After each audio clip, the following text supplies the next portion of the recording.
درود به شما شنونده‌های محترم. من پوری هستم و شما افتخار این رو پیدا کردید تا شنونده اولین پادکست خبری نیوتک بشید. اینجا ما قراره برای شما عزیزان اخبار تکنولوژی، سیاسی، اقتصادی و هر دریوری دیگه که به ذهن زیبای شما میرسه رو پوشش بدیم، بی پرده و شاید یکم با تعصب. و اولین خبر اینه که راجع به شرکت متا هستش. ظاهرا ایگور کوچولو پشت صحنه حسابی کمکاری کرده. انتظاری خبر یونیکتری برای شروع داشتم برادر. خب اشکال نداره، اینم به یکی دیگه از لیست های طول و دراز حسرتای زندگیم اضافهش میکنم. داشتم میگفتم اولین خبر ما راجع به شرکت متاست که قراردادهای پولی بسیار سنگینی رو با ناشران خبری امضا کرده. و این چه معنی داره؟ یعنی شیتیلای گنده برای داشتن حق نشر خبرهای آنی و در این حال بستن دهن سرمایه‌گذارای این شبکه‌ها مثل CNN و فاکس نیوز که شاید باعث بشه مثل گذشته‌های دور این رسانه‌های جریان اصلی بازدید بخورن. شاید براتون جالب باشه که بدونین متا قبل از این هم حق نشر میداد، اما اواخر 2022 قطعش کرد. حالا چرا؟ چون سودی دیگه براشون نداشت. اما پس چی شد که پروژه شکست خورده قدیمیشون رو حاضر شدن دوباره زنده کنن؟ جوابش میشه شتر محبوب زاکربرگ، یا اگر نفهمیدید مدل هوش مصنوعی لاما که متا داره از همه ظرفیتاش برای پرورش این مدل استفاده میکنه، از جمله دادن شیتلای کلفت برای به دست آوردن اطلاعات دست اول. و خبر دوم، ایسیم ها جایگزین سیم کارت های فیزیکی. فناوری ایسیم که بیش از 10 سالی هست که وجود داره، تا الان که در پایان 2025 هستیم فقط به 5% پذیرش جهانی رسیده و تا همین پارسال هم فقط 3% بوده. و برای همین خیلی از شما شنونده‌های محترم من شاید اصلا ندونید که این چه کوفتی هستش.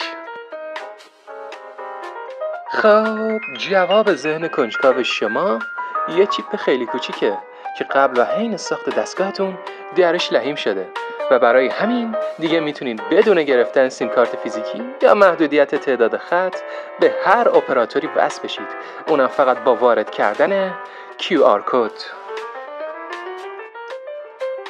و حالا چرا این خبر مهمه؟ خب همونطور که قبلا بهش اشاره کرده بودم، 2% از کل 5% پذیرش جهانیش رو دقیقاً توی همین امسال تجربه کرده. این در حالیه که 9 سال طول کشید که به 3% اول برسه.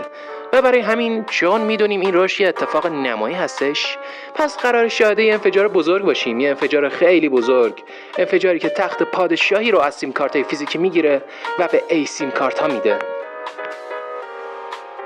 حالا شاید بعضی از شما بپرسید پس علت این جهش ناگهانی دیگه چی میتونه باشه؟ منم صادقانه به شما جواب میدم اجبار شرکت‌های گوشی سازی به مردم. میپرسید چطوری؟ خاک نمونه اپل که از 2022 در آمریکا دیگه فقط ای سیم کارت میفروشه، یا یه نمونه دیگه گوگل که از امسال با پیکسل 10 همین کارو کرد. اما این دیگه فقط به کمپانی آمریکایی معطوف نمیشه، چون کشور کمونیست سوپ خفاشخوار دلها یا همون چین حالا اپراتوراشو برای هواوی، شیائومی و غیره فعال کرد، در سطحی که در اوایل 2025 بالای 60 مدل گوشی جدید با ای سیم کارت عرضه شد.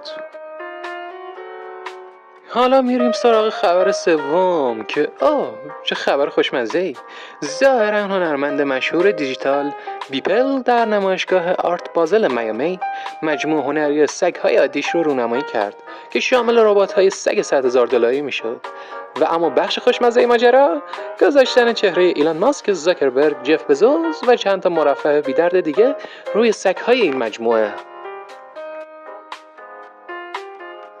و اما همونطور که میتونستید حدس بزنید ماجرا به همینجا ختم نشد، چون سگ رباتیکی که چهره خود بیپل رو داشت اول از همه فروخته شد که از نظر بیپل جسورانه و غافلگیرانه خونده شد. خب حالا یکی نیست به برادر بگه جسورانه تر از غالب کردن سگای رباتی به عنوان هنر، اونم تازه با چهره پولدارترین آدمای دنیا. و حالا نوبت خبر چهارمه که خبر مورد علاقه منم هست، خبری که متعلق به شرکت اسپیس ایکسه. ایلان ماسک در حال مذاکره برای یک فروش سهام است که ارزش آن را به $80 میلیارد میرساند، که این یعنی اسپیس ایکس تبدیل به با ارزش‌ترین شرکت خصوصی آمریکا بدل می شود. و آقایون و بانوان، من به این میگم سینمای مطلق. و حالا میریم برای توضیح محترمانه برای اون گاگولایی که زیر سنگ زندگی میکنن و پادشاه بیچون و چرای آینده شرکت‌های خصوصی رو نمیشناسن. این یه شرکت موشک سازیه و اونم نه از نوع جنگیش که سر مردم بمب ترکونه، از نوع فضاییش که باشه انسان و تجهیزات جابجا میشه با هدف نهایی مستعمره کردن مریخ. براتون هیجان انگیز نیست؟ رفقا نگاه کنید، خبر پنجم حتی از قبلی هم جذاب‌تره. استارتاپ آورا که روی مقالات علمی کاملا مصنوعی کار میکرد تونست در راند جدیدش نزدیک به $1 میلیارد سرمایه جذب کنه.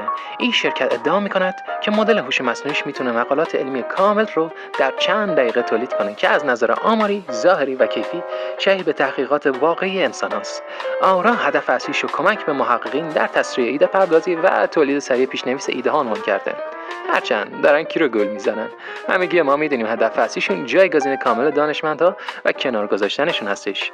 اینطوری نخبه ها تنها کاری که براشون باقی میمونه خوردن چای یا قهوه در یک کافی شاپ و شاف مدرکشون به دیگران هستش. میدونم برای خیلیاتون اصلا اهمیت نداره این سرمایه کلوف از کجا جور شدن، پس فقط گذرا ازش رد میشیم. اکثر سرمایه ها توسط چند صندوق بزرگ ویسی مثل اسکویا کپیتال و اندرسون هوارویتز انجام شد. در حال بگذاریم، اما جالبه بدونید تا الان نزدیک به 10,000 مقاله در حوزه‌های مختلف و نامربوط علمی منتشر شد که برخی از اونها در واقع در ژورنال‌های با دسترسی آسان پذیرفته شدند و شرکت مذکور اعلام کرد که به زودی نسخه تجاری این ابزار رو برای دانشگاه‌ها و شرکت‌های دارویی عرضه می‌کنه، البته اگر بعداً دانشگاهی باقی بمونه. و بالاخره آخرین خبر این هفته که راجع به یه رقابت جانانه است. ظاهراً رشد کاربرهای چت جی پی تی به شدت کاهش یافته و برعکس جمینای با انتشار نسخه جدیدش حسابی قوقا پا کرده و تونسته بیشترین دریافت کاربر رو داشته باشه. اما اشتباه نگیرید، این به معنای سقوط چت جی پی تی نیست. البته هنوز. چرا؟ طبق آمار 55% از کاربران فعال جهانی رو چت جی پی تی داره، اما همه ما ذات مصرفگرای انسان رو خوب میشناسیم. پس اگه اوپن ای آی نتونه عقب افتادگی رو جبران کنه، ممکنه جایگاهش رو به عنوان پادشاه از دست بده. خیلی خوب طرفدارای اوپن ای آی یا اون عجیب غریبایی که با چت جی پی تی سکس چت دارید زود از کره در نرید، چون قسم میخورم مدرک دارم. اگه به ارقام نگاه کرده باشید میبینید تعداد کاربرای چت جی پی تی نسبت به پارسال 180% بوده، در حالی که برای جمینای فقط 170% رشد داشته. اما پس مشکل کجاست؟ خب اینجا که از اواسط مرداد تا اواخر آذر چت جی پی تی کاربراش به سختی 6% رشد کرده، در حالی که جمینای تونست به راحتی به 30% برسه و پیش بینی شده حتی بیشتر از اینم بشه.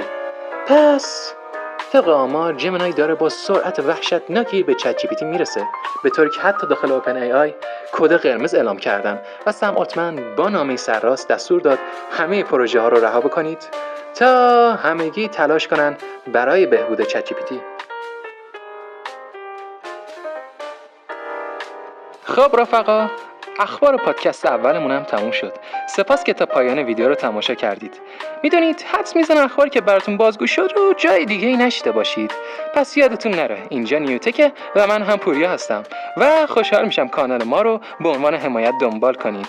پس تا پادکست بعدی، بدرود.